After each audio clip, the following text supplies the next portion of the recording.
মাগুরার শিশুর শোক শেষ না হতেই সিরাজগঞ্জে দ্বিতীয় শ্রেণীর ছাত্রী ধর্ষণের শিকার। নারায়ণগঞ্জের সিদ্ধিরগঞ্জে শিশু সন্তানকে জিম্মি করে এক গৃহবধূকে ধর্ষণ চেষ্টার অভিযোগ উঠেছে।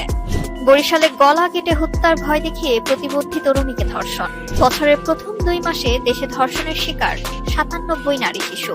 নওগাঁয় নাতনিকে ধর্ষণ চেষ্টার অভিযোগে দাদা গ্রেফতার। কিশোরীকে ধর্ষণের পর যৌনাঙ্গ ও স্তন কেটে হত্যা, ভিডিও ধারণ। দ্বিতীয় শ্রেণীর মাদ্রাসা ছাত্রীকে ধর্ষণের চেষ্টা, চা দোকানে গ্রেফতার। ইফতারের প্রলোভন দেখিয়ে মাদ্রাসা ছাত্রীকে ধর্ষণের চেষ্টা।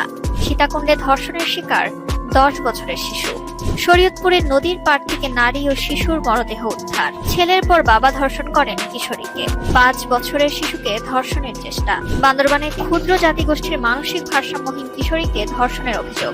ওষুধের কার্টনে মিলল নবজাতকের মরদেহ। বগুড়ায় বাবা ছেলে মিলে স্কুল ছাত্রীকে ধর্ষণের অভিযোগ। মুক্তিপণ না পেয়ে 9 বছরের শিশুকে শ্বাসরোধে হত্যা।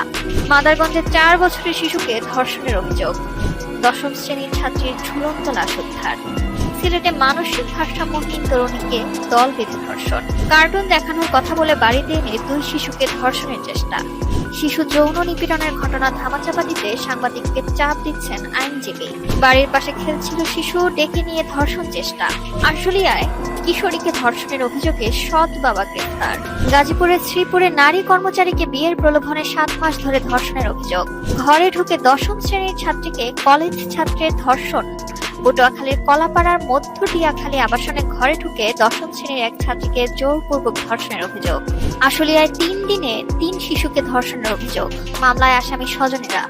গাইবান্ধায় শিশুকে ধর্ষণ চেষ্টার অভিযোগে বৃদ্ধ গ্রেফতার। প্রতিবেশী দাদার ধর্ষণের শিকার 4 বছরের শিশু। গলা কেটে হত্যার ভয় দেখিয়ে প্রতিবন্ধী তরুণীকে ধর্ষণ। ধর্ষণ মামলায় খালাস পেলেন সাবেক উপসচিব রতন। মুঠোফোনে পরিচয়, প্রেম, দেখা করার বাহানায় তরুণীকে ধর্ষণ। বগুড়ায় খালুর বিরুদ্ধে প্রতিবন্ধী ভাগ্নিকে ধর্ষণের অভিযোগ। গাজীপুরে প্রেমিকের সঙ্গে দেখা করতে এসে ধর্ষণের শিকার তরুণী। হাতিয়ায় 6 বছরের শিশুকে ধর্ষণের চেষ্টার অভিযোগ।